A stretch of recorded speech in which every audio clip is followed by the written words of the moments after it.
Sapa Indonesia Pagi kembali menghadirkan segmen Sehat di tengah pandemi. Tempat Anda bisa berkonsultasi dengan dokter spesialis saat Anda ragu ke rumah sakit karena pandemi COVID-19. Pertanyaan bisa Anda kirimkan melalui Instagram kami di @sapaindonesia_kompastv ataupun menghubungi kami di nomor telepon 021 5366 0500. Pagi hari ini kita sudah bersama dengan Dr. Miftahul Fadli Sigalingging, dokter spesialis penyakit dalam. Selamat pagi, Dr. Fadli. Selamat pagi. Sehat terus, Dok, dalam tugas. Amin, amin. Terima kasih, Mas. Oke, Dok, kita langsung saja ke sejumlah pertanyaan yang sudah dikirimkan kepada kami melalui Instagram. Yang pertama, Dok, dari @sayidatise. Hampir 1 bulan saya merasakan nyeri dada di sebelah kanan yang kadang-kadang diikuti nyeri punggung sampai lengan kanan juga. Saya merasa seperti ada pembengkakan di dada kanan atas. Sejauh ini tidak mengganggu pernafasan, hanya saja sering sakit ketika menunduk atau beraktivitas lain. Nah, apakah ini karena saya kurang olahraga atau saya ada penyakit, Dok, di dalam tubuh saya? Silakan, Dok. Oke, terima kasih. Ini kan dia dengan nyeri dada sebelah kanan. Jadi kalau bisa kita bilang bahwa nyeri dada di sebelah kanan itu dia banyak masalahnya. Jadi tapi kalau kita bisa bilang bahwa kalau misalnya nyeri sebelah kanan dengan keluhan yang seperti ini tidak ada suatu keluhan seperti yang namanya sesak, kemudian tidak. Saya rasa sih ini sebenarnya tidak ada masalah. Mungkin saja sih hanya karena ini saja ya, masalah di bagian otot ya. Jadi mungkin saja karena bukan karena kurang olahraga, tapi bisa karena memang dia overuse. Gitu, seperti itu. Jadi dia overuse otot-otot yang dipakai, jadi dia seperti ini. Seperti itu sih. Tapi kalau misalnya, apalagi tadi ada si benjolan seperti katanya. Jadi ya saya rasa sih memang kalau misalnya ada benjolan seperti itu lebih bagus memang dilakukan pemeriksaan terlebih dahulu. Mungkin bisa dengan ke dokter spesialis paru ataupun mungkin dokter spesialis penyakit dalam yang lain. Jadi biar dilihat memang apakah memang benjolan itu nyata, karena ini kan keluhannya berdasarkan pasien ada benjolan. Nah, kita harus cari dia keluhan objektifnya. Kalau objektifnya adalah apakah memang ada benjolan, jadi memang harus kita lakukan pemeriksaan seperti itu. Oke, kalau memang itu karena overuse otot begitu, apakah mungkin juga muncul sesuatu seperti benjolan di area dada itu, Dok? Kalau misalnya dia overuse, sebenarnya sih harusnya sih tidak benjolan di satu sisi ya. Karena pasti kan sebenarnya kita memakai dada itu kan banyak ya pergerakannya, kan nggak mungkin pada sebelah kanan saja yang kita pakai seperti itu. Jadi sih biasanya harusnya simetris kanan dan kiri. Kalau dia overuse sebelah kanan saja sih tergantung dari bagaimana penggunaan dia. Tapi sebenarnya saya rasa sih benjolan pun harusnya sebelah kiri ataupun sebelah kanan. Kalau di sebelah kanan saja, apalagi tadi menunduk juga merasa. Jadi memang harus kita lihat terlebih dahulu. Oke, kalau overuse itu sendiri apa yang harus dilakukan, Dok, di rumah? Karena kan ini kan timbul dari pemakaian berlebih lah untuk area mungkin tangan dan lengan dan lain-lain. Apakah diistirahatkankah, perlu terapi khusus kah atau bagaimana, Dok? Ya, yang pertama adalah yang pasti kita harus mengurangi gejala nyerinya. Nah, jadi bisa dengan penggunaan obat-obatan, bisa untuk yang dari yang paling kecil dahulu bisa digunakan paracetamol.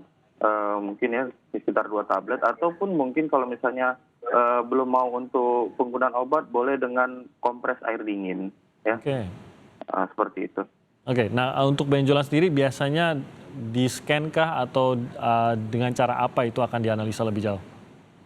Kalau untuk itu sih sebenarnya kita mulai dari pemeriksaan pertama adalah pemeriksaan fisik dulu. Kita lihat apakah memang terdapat benjolan atau tidak. Dan nanti benjolannya kita lihat sebesar apa dan apakah dia bisa digerakkan atau tidak. Nanti di situ kita bisa melihat apakah ini memang mungkin hanya dari otot atau jaringan lemak atau lebih dalam. Jadi kalau misalnya memang harus pemeriksaan lebih lanjutan, kemungkinan kita lakukan pemeriksaan dengan foto ronsen dulu dari awal, foto ronsen dadanya. Kalaupun memang tidak didapatkan, mungkin bisa dengan CT scan, seperti itu. Oke, baik, kita lanjutkan, Dok, ke pertanyaan kedua. Ini dari @clintonhofficial. Pagi, Dok, saya berumur 26 tahun, setiap selesai beraktivitas tiba-tiba kepala sebelah kiri ini suka kesemutan sampai leher sebelah kiri sakit. Itu kenapa ya, Dok? Mohon penjelasannya. Oke, terima kasih. Jadi kalau kepala kesemutan sebenarnya banyak ya penyebabnya juga. Jadi pertama adalah ini kan masalahnya adalah dengan leher yang sakit. Jadi kalau kita lihat adanya suatu tense atau tegangan dari area leher. Jadi sebenarnya kan ada pembuluh darah itu kan berjalan dari leher kemudian mengaliri atau sampai darah ke otak. Jadi masalahnya adalah kalau misalnya otot di daerah sekitar leher itu dia tegang sehingga menyebabkan suplai oksigen dan suplai aliran darah ke atas itu berkurang. Jadi ya pasti dia akan merasakan nyeri dan juga akan merasakan seperti kesemutan seperti itu. Dan juga bisa juga karena selain dari otot tadi bisa juga dari pembuluh darah. Pembuluh darahnya bisa terjadi vasodilator atau misalnya membesar ataupun vasokonstriksi atau yang disebut dengan mengecil. Jadi tetap pasokan aliran darahnya berkurang. Oke, kita lanjutkan ke pertanyaan berikutnya, Dok. Ini dari @nurendah.nurendah.52012. Nah, 3 hari yang lalu saya terkena cacar air dan sekarang sudah sembuh dan cacarnya juga sudah kering, Dok. Namun bekas cacar air ini masih suka gatal, Dok. Nah, apakah ini pertanda cacar air yang saya alami ini belum sembuh total? Lalu bagaimana cara menghilangkan bekas cacar airnya, Dok? Silakan, Dok. Oke. Jadi kan sudah sudah terkena cacar air. Kemudian kalau kita bilang sih dengan varicella ya. Jadi keluhan yang dirasakan pasien tersebut adalah suatu reaksi dari inflamasi atau peradangan. Sebenarnya sih kalau dibilang apakah cacar airnya sudah sembuh, sebenarnya sih kalau dari gejala yang sudah membaik, kemudian yang tadi pinting-pinting atau pelinting-pelinting berair ini sudah mulai berkurang, ya sebenarnya sih itu sudah baik gitu. Tapi kalau misalnya gejala yang dirasakan itu adalah gatal, itu sebenarnya reaksi dari inflamasi atau peradangan tadi. Dan untuk misalnya bagaimana supaya menghilangkan bekasnya sih, saya sarankan untuk ke dokter spesialis kulit untuk biar nanti mereka yang akan memberikan ada seperti salep ataupun krim yang akan diberikan untuk menghilangkan atau mengurangi efek dari yang tadi. Atau apa yang harus dihindari dilakukan agar tidak semakin memperburuk bekasnya itu, Dok?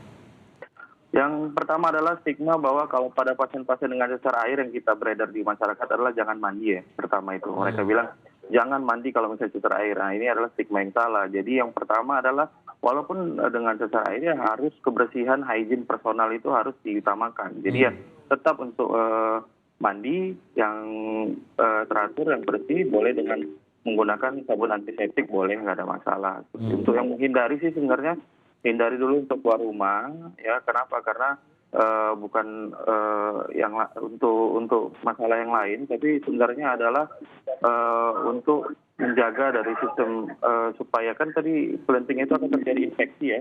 Jadi kalau infeksi itu kita keluar otomatis akan terpapar yang namanya debu, kemudian terpapar yang lain, menyebabkan peradangan tadi lama sembuhnya. Seperti itu aja sih sebenarnya. Oke, itu yang harus dilakukan. Saya ke pertanyaan berikutnya dari @novita_sava.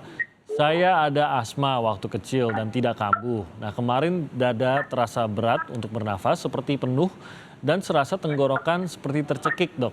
Apa asma saya kambuh atau ada masalah di jantung justru, Dok? Sebenarnya sih kalau untuk asma ya, sebenarnya sih asmanya tidak kambuh sih kalau saya bilang. Tapi sebenarnya ini mesti dilihat lagi. Asma itu kan sebenarnya adalah suatu hal atau suatu penyakit yang reversibel atau dia akan kembali semula. Jadi kalau dibilang maksudnya ada seperti ini. Kalau kita serangan asma, kemudian nanti setelah selesai serangan, maka fungsi paru-paru itu akan normal kembali. Itu yang dibilang reversibel. Oke, jadi kalau misalnya dibilang apakah asma ini akan kambuh kembali, apakah asma saya kambuh, saya rasa harus lakukan pemeriksaan dahulu gitu, karena dilihat dahulu bagaimana gejalanya dan lain-lain. Jadi kalau saya rasa sih dengan keluhan seperti ini harus dilakukan evaluasi lebih lanjut dahulu. Tapi dengan walaupun kondisi sudah kembali normal pun memang tidak aneh ya, Dok, kalau tiba-tiba kambuh lagi, ada pemicunya sehingga asmanya itu bisa kambuh lagi padahal sudah kembali normal situasinya atau kondisi paru-parunya. Betul. Jadi asma ini rentan dengan yang namanya alergen. Seperti kalau misalnya kalau ada orang alergi dengan debu, alergi dengan bau-bau yang menyengat, seperti itu. Jadi akan terangsang suatu yang namanya peradangan kembali sehingga menyebabkan asmanya tercetus kembali. Jadi ya lebih baik kalau misalnya seperti ini harus dilihat dahulu apa penyebab masalahnya. Misalnya apakah ada alergi tertentu seperti itu. Jadi untuk menghindari tercetusnya kembali asmanya. Jadi yang dikhawatirkan bukan asmanya kambuh, tapi lebih kepada coba dicari apa penyebabnya gitu ya. Karena penyebabnya kalau sudah ditemukan dan dihilangkan, asmanya itu akan membaik sendiri begitu ya, Dok? Iya, seperti itu sih. Lebih ininya sih lebih itu karena memang asma ini kan saya bilang lebih berkaitan dengan alergen. Oke. Oke, baik, Dokter Fadli, kita tahan dulu sebentar, kita akan jeda sebentar. Dan nanti usai jeda kita akan menerima telepon dari pemirsa. Anda bisa menghubungi kami sekarang di 021 5366 0500. Dokter Fadli akan menjawab pertanyaan Anda seputar penyakit dalam usai jeda.